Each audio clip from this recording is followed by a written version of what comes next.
Last Saturday, I ran the first race in the NRG Trifecta series, the Cabin Fever 50K, and this is my race recap. So, reason I'm doing a race recap is, one, I just kind of enjoy race recaps. I think it's good to reflect on the lessons you've learned when you come out the backside of it, especially giving yourself a little bit of time removed to really think about the things you did right, what went wrong, what you would have done differently, and also just to celebrate the wins. I think ultra running would kind of suck if you didn't celebrate the progress that you had made from all the training. This race recap primarily is going to be because I want to be able to look back at this in like another year or a couple of years and see how my training has evolved, see how my time across similar distances and similar courses has evolved. So without further ado, we're going to get into it. So like I said, Cabin Fever 50K, first race in the NRG Trifecta series. If you aren't familiar with what that is, NRG just stands for New River Gorge, as in New River Gorge National Park in West Virginia. So the first race in that series is the Cabin Fever 50K. The second one coming up at the end of April will be the Falling Water 100K. And then the third race in the series will be the Rim to River 100 miler at the end of October of this year. So I've just got some notes right here because if I let myself ramble, I will go on all day long. And also, YouTuber hack that most people don't know is you can hide your chicken nuggets back here. So that's super convenient. So I'm not gonna go too much into my training for Cabin Fever. So this May will actually be 1 year of consistent running for me, and maybe I'll do something more comprehensive on my training around that time. But we're just gonna talk about the race itself. So I was checking the weather leading up to this race religiously, like a couple times every single day in the week leading up to it. And it basically looked like it was gonna be snow on Thursday, nothing on Friday, and then pouring rain on race day on Saturday. Fortunately, when I got there, it hadn't really snowed, or at least the snow hadn't stuck on Thursday, so I was ecstatic that it was just going to rain all day. It's like, you gotta find the silver linings somewhere, because if you never run on really icy single track, that is probably my least favorite thing to run on. Like, running in the mud, it is what it is. You know you're gonna get muddy. It can be kind of fun.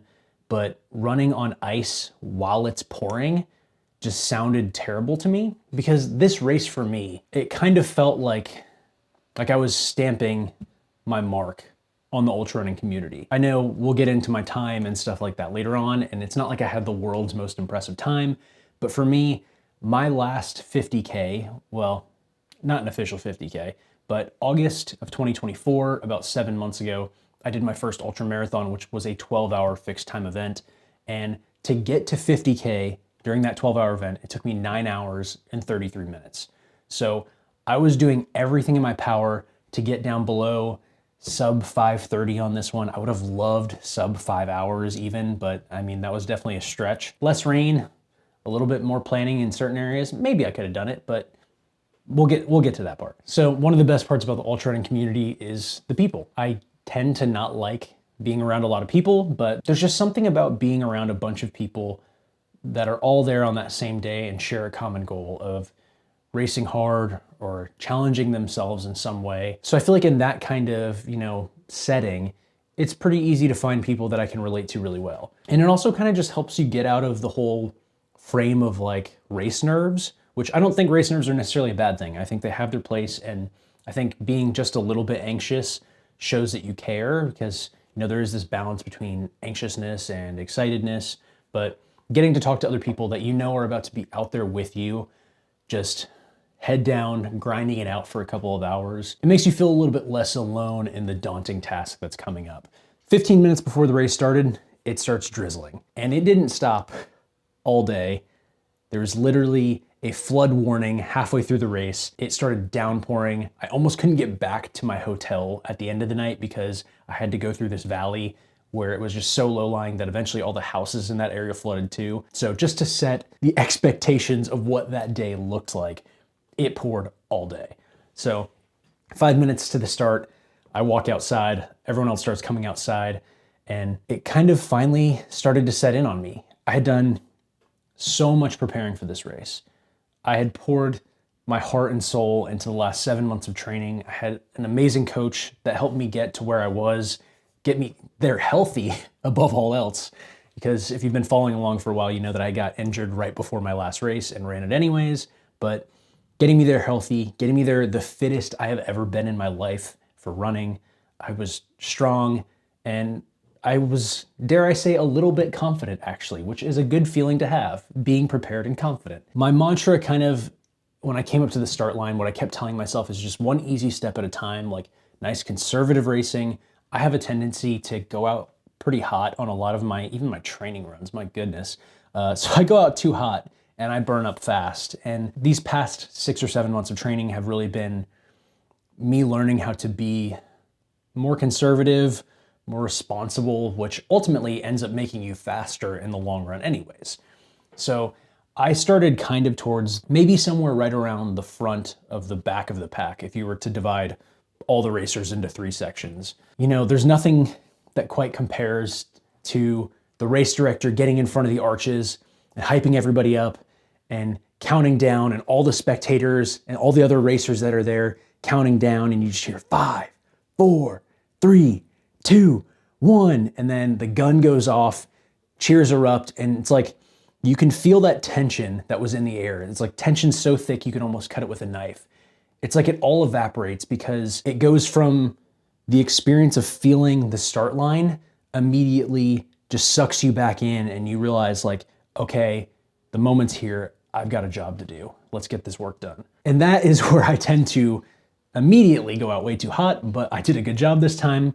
I discussed with my coach beforehand, and we kind of settled on a time, nothing faster than a 9:15 mile for the first mile. Ideally, nothing faster than that for the first 15 to 18 miles. I wanted my race to really start on the back end. So I had to be very conservative. I let people get in front of me. I relaxed. I just kept glancing down at my watch, like maybe every 30 seconds, make sure I wasn't overdoing it. And my time for the first mile ended up being 9:39. So conservative, smart, relaxed, not overdoing it. And after that first mile, it's 1 mile through the roads of Fayetteville and then straight onto single track. You have almost 300 runners all just collapsing down into this one very narrow trail. So I recognized that this was going to slow me down, and I kind of just accepted that from the start. I figured it would be better to go maybe even to like the first aid station around mile 8 and stay very conservative, just let the crowd pull me forward. Right when you get on the track, because it had been raining probably for like 15, 20 minutes by that point, it was already getting a little bit wet, it was already getting a little bit slick, and had I known how bad it was gonna rain later, I would have just savored that last little bit of like running on a dry, stable surface, because that did not last for long. From that point, from mile 2 forward, mostly just single track, a little bit of double track the rest of the race. I realized pretty quickly that I was going under the pace that I really wanted. And I don't mean like I wanted to go run 7:30 miles at that point. I mean, I was actually having a hard time getting down even to like the high 9s, low 10s. And it was just because where I had positioned myself, there was a lot of people that, whether they were just out there to have fun and they didn't want to race as hard, or maybe my fitness actually just was so much better than I even expected it to be. Like I was a little bit surprised. Things got a little bit slow for a while. And I'm not trying to knock any of the other runners or anything. Like everyone that was out there that day, like to put yourself on the start line, that's a big ask. And something that my brother told me before the race even started, I kind of messaged some of my friends and said, you know, if you guys want to send me some encouragement, that'd be great, because there might be a point out there where I kind of need some of that. And he said something that kind of like hit me more than I expected. And he said, man, it's kind of crazy. I'm getting emotional just thinking about this. He said, it takes a warrior just to get on that start line. I don't know why this is hitting me so hard. It just solidified my confidence in what I was doing, that I had done the work, and you know, I deserved to be confident and I deserved to be where I was at. To all the people that were out there, like, I mean, just so many absolute badasses, regardless of what your time was. And that goes for any ultra, any race. Like most of us, 99.9% of us are not getting paid to do this. We're doing this just to challenge ourselves and to see how far we can go. Cheers to everyone that was out there. You guys are incredible. Things slowed down for a while, right around 11 minutes for miles 2, 3, and 4.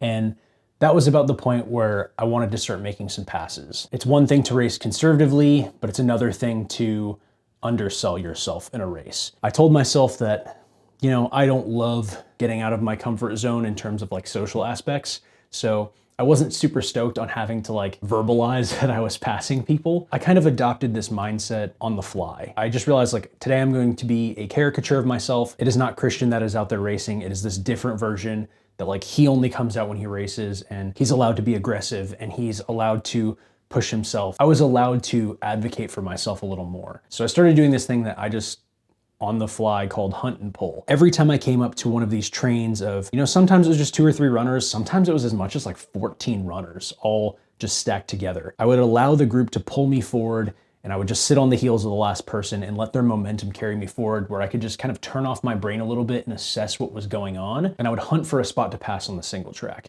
So the single track was in a lot of areas perfectly fine, but in some areas it was so sketchy. Like we're talking steeply angled single track, maybe not more than like a foot to 18 inches wide. And there's a big incline right above you and a steep drop into a ravine on the other side. So there's like some really sketchy areas. In those places, I obviously couldn't pass. It wasn't even worth trying to. So I'd just let that group pull me forward and I would hunt for another spot to pass. So from that point on, that was basically how the first 8 miles or so of my race went, looking inward, making sure I stayed conservative, but not so conservative that I wasn't actually pushing myself. Mile 5, when I started making some passes, 10:35.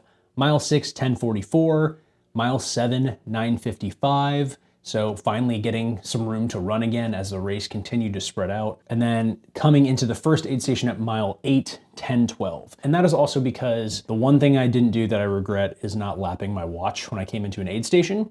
So that 10:12 is actually counting the time I spent at the aid station, refilling bottles, checking in with my bib, and then heading back out as quick as I could. So I think in total for this entire race, I spent every app like Strava, Garmin, and Training Peaks says a slightly different time, but somewhere between 6 and 9 minutes total of not moving. So across a full 50K, I was super stoked about that. Only like a maximum of 9 minutes in aid stations, which that's awesome. Okay, so for mile 8, things really started to open up a little bit. Coming out of mile 8, which was Arrowhead Aid Station, the next section is 7.5 miles to Swank Aid Station at mile 14.5.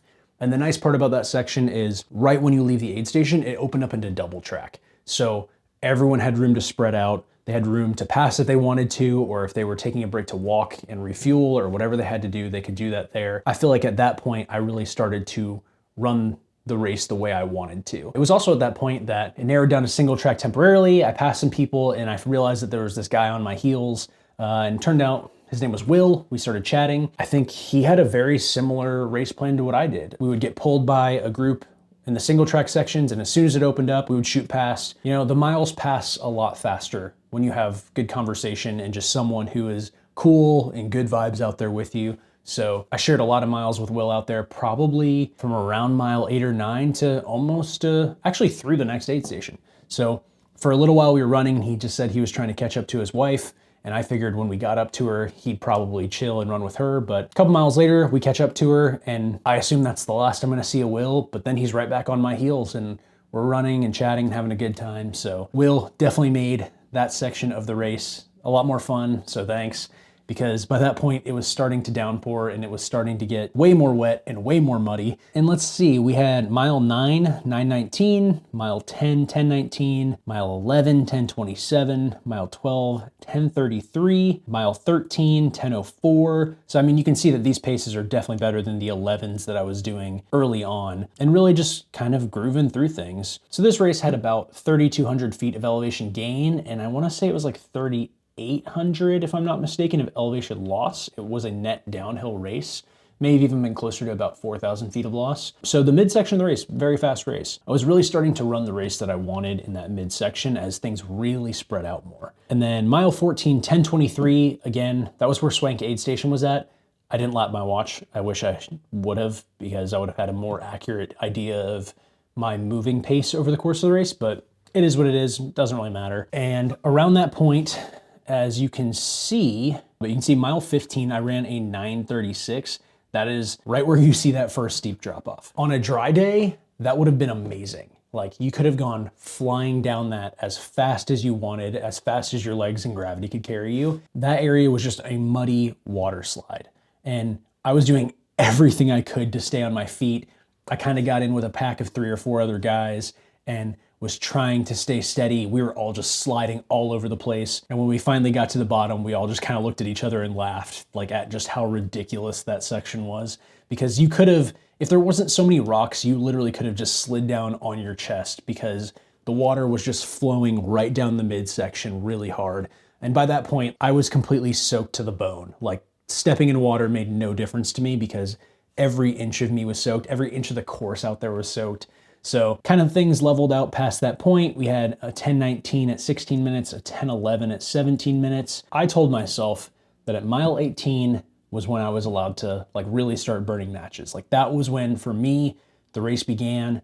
It was the point where I figured, you know, a half marathon, I can turn on the gas, like I can really push things and not burn out too quick. I thought I would be okay to hold on until the end. And largely I was able to do that. But you can see at mile 18, 9:06, mile 19, 9:04, mile 20, 9:24, mile 21, 8:57, and mile 22, 7:51. There was another big downhill section there where I just got to like let my legs go and fly, and it felt awesome.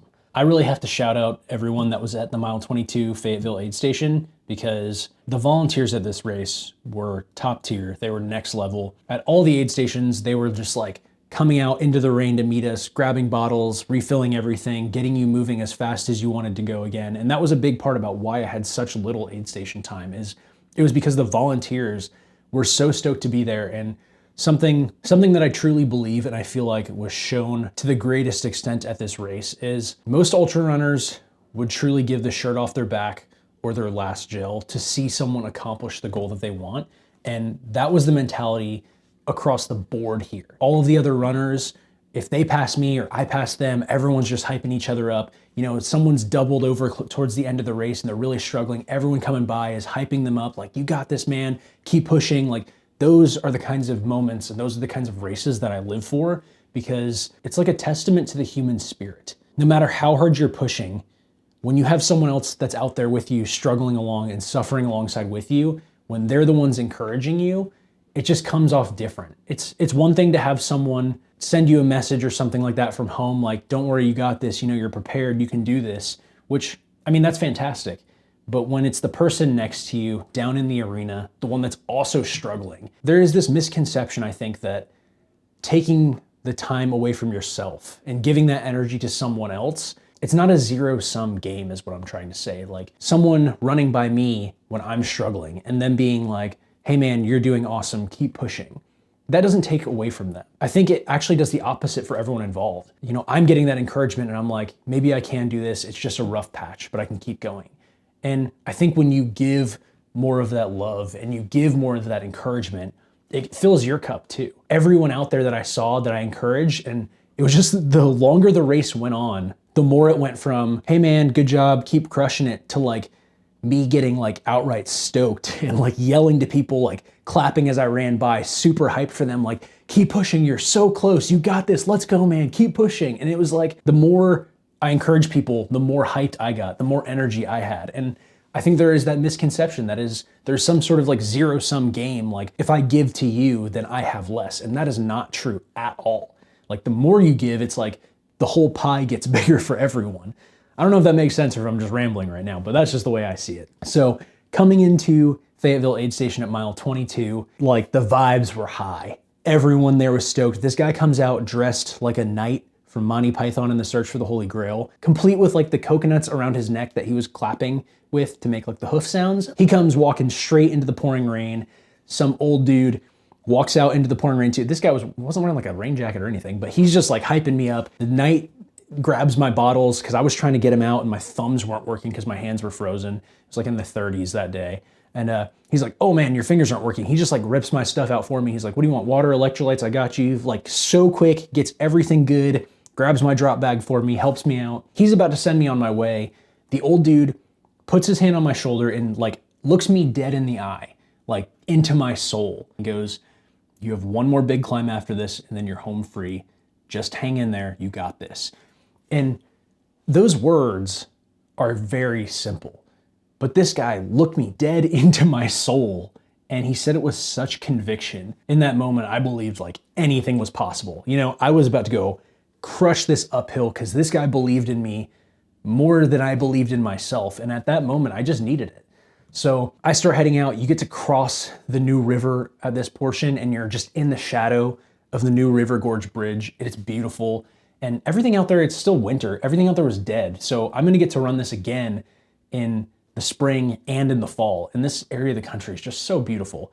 But that was where, as much as I would have loved for that to spur me on through the rest of the race, the next section was a little rough. You can see in the profile of the race that this next section is, you're just on a treadmill set to like a couple degrees of incline, and it's just steady for what felt like forever. Fortunately for me, in a lot of my training that I did leading up to this, I had a lot of these rolling hills and a lot of time.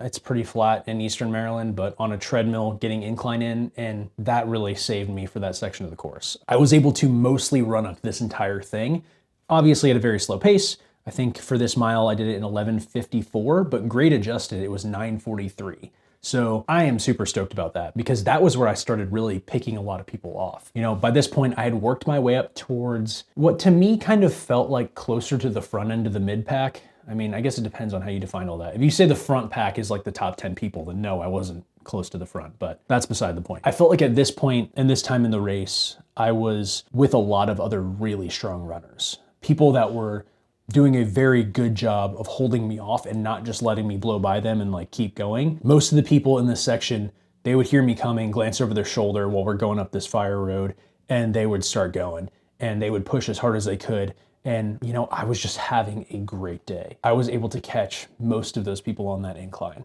but it's only because I would see these people ahead of me and see how hard they were working. And the thing that always came to my mind was like, I want to reel this person in so bad. And then when I finally did, I could hear them like hot on my heels. And I was like, I have to stay ahead of this person. If I let them pass me again, I don't know if I'm gonna be able to reel them back in. Like, I don't know if my legs have that in me right now. So I just kept telling myself, anytime those thoughts started to creep their way in, I would just replace it with this nonstop, just dig, dig, dig, dig, dig. Come on, dig deep, dig, dig. And I would just try to drown out any other thoughts I was having.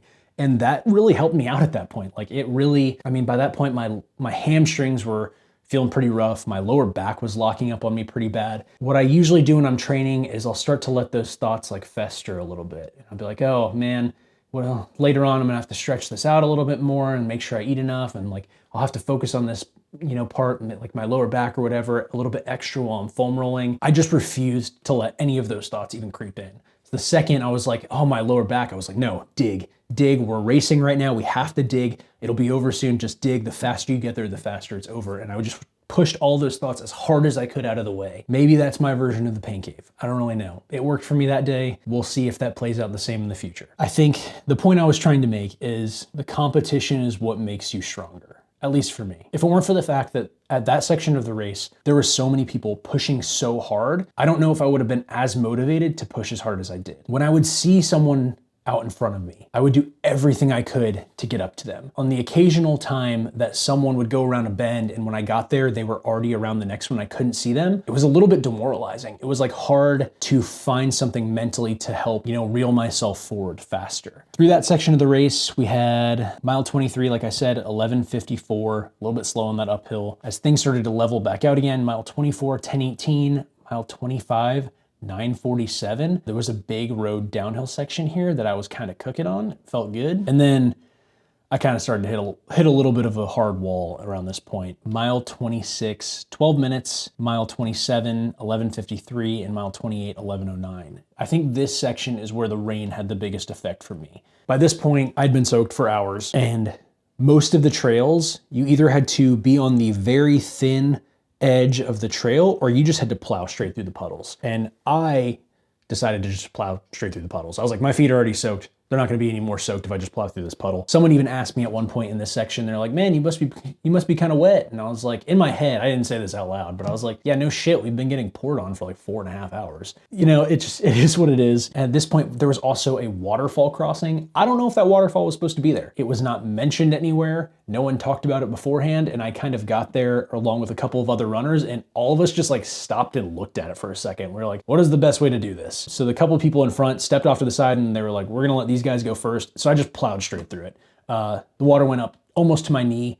So thankfully I was already soaked to the bone. So it kind of worked out. I don't know if it was the smartest way to do it. I probably wouldn't have done it that way if it wasn't raining, but you know, sometimes you just improvise. So after that was, I think, what usually feels like the hardest part of the distance to me. Obviously, because it's at the end, you know, you're kind of starting to feel a little tapped out. And there's something about seeing that you're at mile 29 and knowing that you have 2 miles left. 2 miles doesn't sound like a lot until you're there and running it. And you're like, well, at the pace I've been going, at a minimum, I'm gonna be out here for like 18 to 20 more minutes. And that feels kind of brutal to think about if you let yourself dwell on it too much. So very fortunately, I still had matches left to burn. I was very surprised about. Mile 29, 9:52, and it was mostly uphill. So grade adjusted 8:46. Like, I mean, I'm stoked on that. Like, I used to struggle through an hour worth of 12-minute miles, 5 miles an hour. So to be able to go at like a 9 to 9:30 pace throughout any of the end of this race is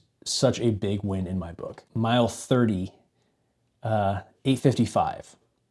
30 miles in, to be able to do a sub 9-minute mile, at least for where I am at in my running career, I could not be more proud of. When I ran my last race in August of 2024, I did 37.5 miles in 12 hours. And here I was at mile 30, able to just fly through a 9-minute mile after racing pretty hard. And, you know, it just shows that consistency does pay off. So at this point in the race, the downhill training I did leading up to this race paid off so much, because the people that had been holding me off on the inclines in this section of the race, I was able to blow past. And when they came over the crest of the hill, maybe their quads were trashed or something, I don't know, but a lot of them would stay at a pretty slow, just kind of like trotting along. And I came over this peak and I just bombed it. On this last downhill especially, but throughout a lot of the downhills on the race, what I would tell myself is float. It was just kind of this reminder of something my coach taught me, that to be fast on the downhill, you have to just kind of send it. Fast turnover in your legs, leaning forward a little bit, not looking straight down, but a couple feet out in front of you. If you lean back when you run downhills, you end up braking with your quads too much. So you actually have to lean forward more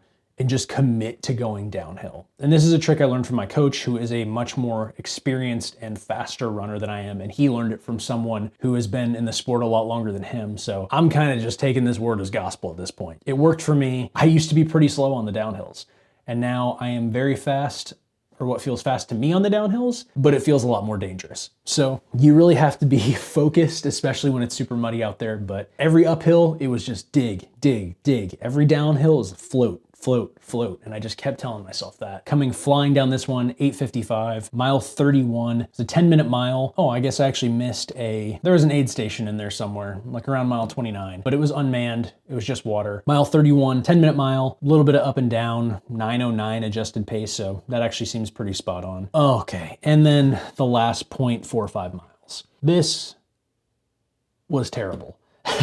There's not another way to say it. So this last 0.45 miles was a hill basically straight up. If you've ever run on the East Coast, you're probably familiar with those stairs that are built into mountainsides, where it's just they take these big like 4x4s and then they call them stairs.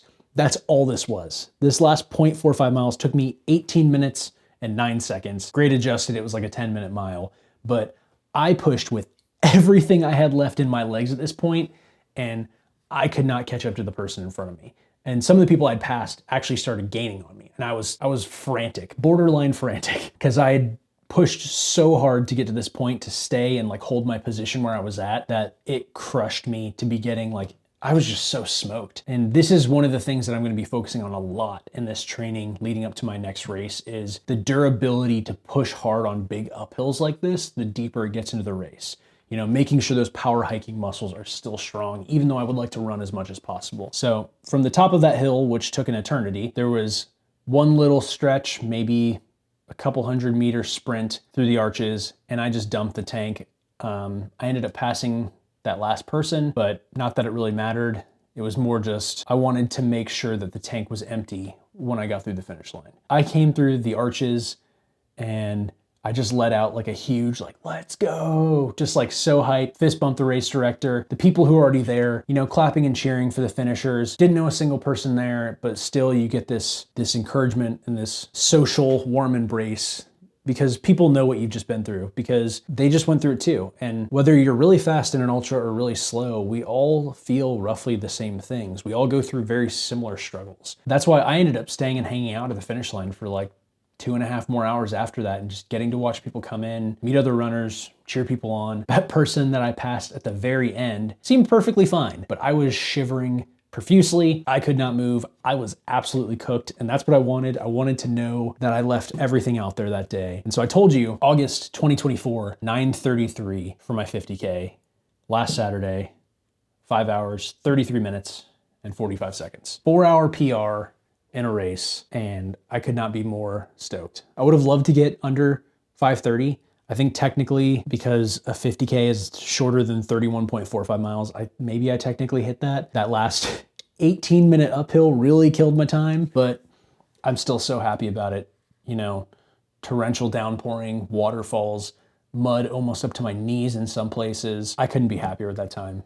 It just shows that you really can turn things around in your life and in your fitness in a pretty short amount of time if you just dedicate yourself to it. When I was in middle school and I played football, I remember running a 40-yard dash in like 7.8 seconds. There was literally guys that could run an 80-yard dash before I could run a 40. I was so slow. I was not a runner. But now I finally feel like I don't want anyone to take this the wrong way, but now I feel like I can call myself a runner and I can call myself an athlete. This is a ongoing problem I've had, my identity and my belief in myself as an athlete. Because when I look at the people who were out there finishing in 7, 9, 10 and a half hours, I look at those people and I'm like, man, that's incredible. They pushed so hard and they were enduring that for so long. That's so impressive. And then I look at the people who finished first and I'm like, they are so crazy talented. They must have worked so hard to get here. That's incredible. And then I look at myself somewhere in between and I just don't give myself that same grace. And I'm like, I should have been stronger. I should have been faster. Maybe I could have worked harder. And I think I'm finally getting to a point as a person and as an athlete that I don't feel that way as much. So I'm just working on giving myself that same grace that I give to other people freely. That was the race.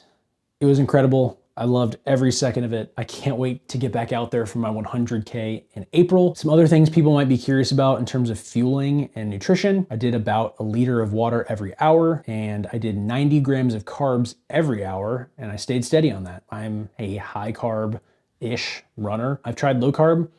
I feel terrible. I've actually gone as high as 105 grams of carbs for some training runs. Shorter training runs probably only lasted like 3 hours and that felt fantastic. So I'm still trying to find exactly where I sit in this whole spectrum of effort versus fueling. If you are very deep into the ultra running content community, you've probably heard a lot of people like David Roche and a lot of the top runners at like Western States or Black Canyon doing pretty high carb, at least 60, but in a lot of cases closer to like 90 grams of carbs per hour on average. And I found that that just works for me. If people are interested in that, I can get more into that kind of stuff, but I am not a scientist. I am not a top 10 ultra runner in the country. I'm just talking about what works for me. So take that with a grain of salt. I think that's all I had. If you've gotten to this point in the video, I very much appreciate you. So I had kind of a lull in content over the new year, but now I'm super excited to get back to making more running content, specifically about ultra running. So if you're into that kind of stuff and want to stick around, I very much appreciate it. Until then, if you want to keep following along, I'll see you next time and keep crushing those miles.